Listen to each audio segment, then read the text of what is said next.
As all of you know, I've been spending a little time in Pennsylvania lately, a little time in Indiana, a little time in North Carolina, so it's great to be back home. And I would like to say it's great to be among all of you at UFCW again, but the fact is that wherever I go, I see you. There is not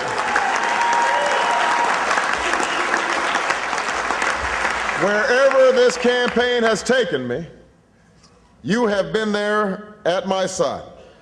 And so the main reason that I wanted to come by and see you today is to say thank you. Thank you for your support. Thank you for your endorsement. Thank you for your hard work. You were fighting with me in Wisconsin. You're fighting with me in Indiana. And I understand some of you just came back from Pennsylvania. I know that because I see those yellow T-shirts in every town hall meeting and every rally that we had.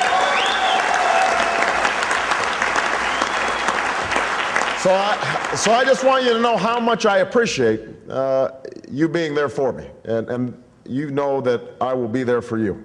You know, you and I share a vision for this country. We believe that every American should have a fair shot at life. That your family should have health care when they get sick. That you should be able to put your kids through college, even if you're not wealthy. That you shouldn't have to worry about getting injured on the job, and that after a lifetime of hard work, you should be able to retire with dignity and respect. It's a vision deeply rooted in a fundamental truth, that we all have mutual obligations towards each other, that I am my brother's keeper, that I am my sister's keeper, and that all this country is bound together, that we rise and fall together. And nobody understands that better than the union movement. That's why we call it a union, because there's a sense that what we can't accomplish individually, we can accomplish together. But we know that for the last 7.5 years, we've had a whole different philosophy in the White House. They call it the ownership society. But what it really means is you're on your own. Lose your job, you're on your own.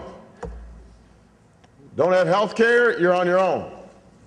You're a child who was born into poverty, pick yourself up by your bootstraps. You're on your own. You're a senior whose pension gets dumped, tough luck. You're on your own. It's not just that this administration hasn't been fighting for you. In fact, they've actually tried to stop you from fighting for yourselves. This is the most anti-labor administration in our memory. They don't believe in unions. They don't believe in organizing. They've packed the Labor Relations Board with their corporate buddies, but we are here to say that it is not the Department of Management, it is the Department of Labor, and we intend to take it back when I am President of the United States of America.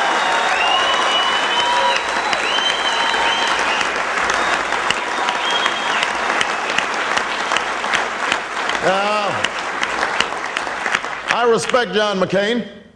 I honor his service to this country, but he hasn't offered any meaningful change from George W. Bush.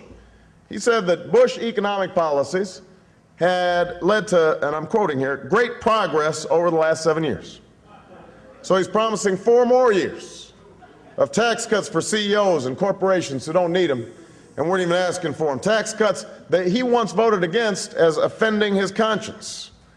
Well, they may have stopped offending John McCain's conscience somewhere along the road to the Republican nomination, but George Bush's economic policies still offend my conscience. And they still offend your conscience. Because I don't think that the 232,000 Americans who've lost their jobs this year are seeing great progress under George W. Bush. I don't think the millions who've lost their homes, or the workers without pensions, or the families without health care see this great progress that John McCain sees. I don't think the future generations who are going to be saddled with debt because of the irresponsible fiscal policies of George W. Bush are going to see great progress 10, 20, 30 years from now. So we already know that John McCain is offering more of the same. The question is not which party is going to offer change in Washington. We know they won't. The question is, will we? The question is, are we going to bring about change in Washington? Because the truth is, the challenges that we face aren't just the fault of one party or one man. I mean, think about it. How many years, how many decades have we been talking about health care reform? How many decades have we been talking about having a decent energy policy? How many decades, the 70s, the 80s, the 90s, have we seen jobs shipped overseas and unions weakened? And we haven't done anything about it. And we know why. In every election, politicians come and tell you that they've got all these big promises and big plans. Then they go back to Washington, and somehow the lobbyists spend their millions to get their way, and the status quo sets in, and instead of fighting for health care or jobs, Washington ends up fighting over the latest distraction of the week. It happens year after year after year. Except this year. This is your chance to say, not this year. This is your chance to say, not this time. We have a choice in this election. We can be the party that says no to taking money from Washington lobbyists, or we can recognize that you can't, and we can recognize that you can't be a champion of working Americans if you're funded by lobbyists who drown out their voices. That's why at the beginning of this campaign we said we wouldn't take money from big Washington lobbyists. You funded my campaign. The American people have funded my campaign. And what that means is that because they haven't funded my campaign, they will not run our White House, and they will not drown out the voices of the American people when I'm President of the United States of America. We can take this country back.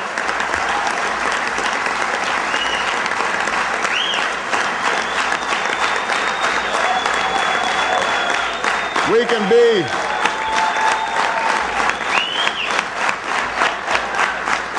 We need to be a party.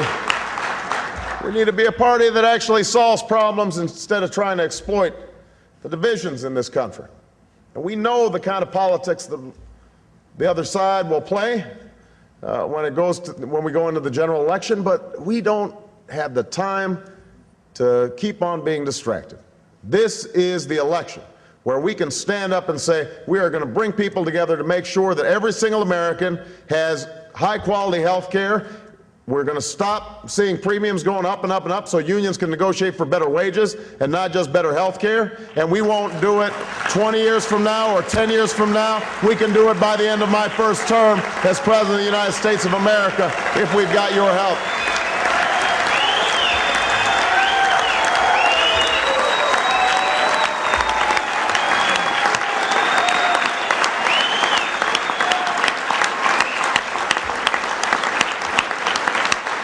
This election is our opportunity to start putting people back to work. You know, even before the latest recession hit, our economic policies were out of balance. First economic expansion since World War II, in which the average family income actually went down by $1,000. Never happened before. And so, look, I believe in the free market. I believe in capitalism. But when a CEO is making more in a day than the worker's making an entire year, and it's the CEO that gets a tax break and the worker's getting nothing, and when the company goes belly up, somehow the CEO walks away with $1 million bonus and the worker loses his pension, something's wrong. Things aren't working. And that's why what I've already said, we are going to stop giving tax breaks to companies that ship jobs overseas. We're going to give tax breaks to companies that invest right here in the United States of America. We're going to roll back those Bush tax cuts, and we are going to give them to ordinary middle-class families, people making $75,000, people making $50,000. Give them some tax relief so they can deal with these rising gas prices, so they can deal with rising home heating bills, so that they can deal with rising medical costs. We are going to invest in infrastructure again, rebuilding our roads and our bridges, our docks, our locks and dams, because that's how we will make America competitive and put Americans back to work. And if people tell you that we cannot afford it, you just remind them we are spending $10 billion a month in Iraq. And if we can spend $10 billion in Iraq in a month, we can spend $10 billion a month right here in the United States of America.